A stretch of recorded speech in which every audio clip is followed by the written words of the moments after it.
Forum ఇది. తెలుగుదేశం శాసనసభ్యులందరం కూడా 5 నిమిషాలు తక్కువ 9కి వచ్చి సభలు 9 గంటలు జరపాలని చెప్పి నోటీస్ ఇచ్చారు కాబట్టి మేము 5 నిమిషాలు తక్కువ 9కే వచ్చాం. ఇప్పుడు 9:10 నిమిషాలు అయింది. శాసనసభ కనీసం బెల్ల కొట్టలేదు. ఎందుకు కొట్టలేదంటే లోపల వైసీపీకి చెందినటువంటి 3 శాసనసభ్యులు ఉన్నారు.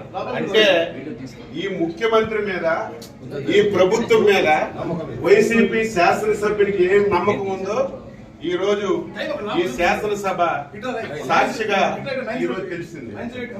ఏది ఏమైనా సరే ప్రజాస్వామ్యాన్ని నమ్మినటువంటి వ్యక్తులుగా శాసనసభలో మాకు ఏ అవకాశాలు ఇవ్వకుండా, ప్రజా సమస్యలు లేవనెత్తకుండా, మమ్మల్ని ఎన్ని అవమానాలకు గురి చేసిన ప్రజల గురించి శాసనసభకు వచ్చి మా బాధ్యతని మేము నిర్వహిస్తున్నాం. ఇంత దారుణం ఎప్పుడు కూడా లేదు. 9-8 నిమిషాలు అయింది. ఇంత దారుణం ఏది ఏమైనా సరే ఈ 5 సంవత్సరాలు ఈ శాసనసభలో ఈ రాష్ట్రానికి ఉపయోగపడినటువంటి ఒక్క చట్టం కూడా చేయలేదు. ఈ శాసనసభలో ఏ చట్టం చేసినా సరే ఈ రాష్ట్ర వినాశనానికి దారితీసిన చట్టాలే చేశారు. అందుకే ఈరోజు ఈ విషయాలన్నీ ప్రజలకు తెలియజేస్తున్నాం. దయ ఉంచి ప్రజలారా ప్రతి ఒక్కరు ఆలోచించండి. శాసనసభ అంటే ఈ రాష్ట్రానికి ఒక దేవాలయం. 5 కోట్ల మంది ప్రజలకి న్యాయం చేసినటువంటి సభ ఈ సభని ఇంత దారుణంగా తయారు చేశారు.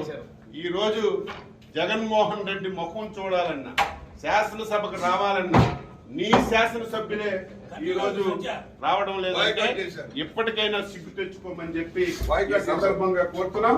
10 నిమిషాలు అయింది. మేము ప్రజాస్వామ్యాన్ని నమ్మిన వాళ్ళగా శాసనసభని గౌరవించాలని 5 నిమిషాల తక్కువ 9కి వస్తే నీ అధికార పార్టీ సభ్యులు ఒక్కరు కూడా రాలేదంటే బుద్ధి తెచ్చుకో జగన్మోహన్ రెడ్డి అని చెప్పి తెలియజేస్తున్నారు.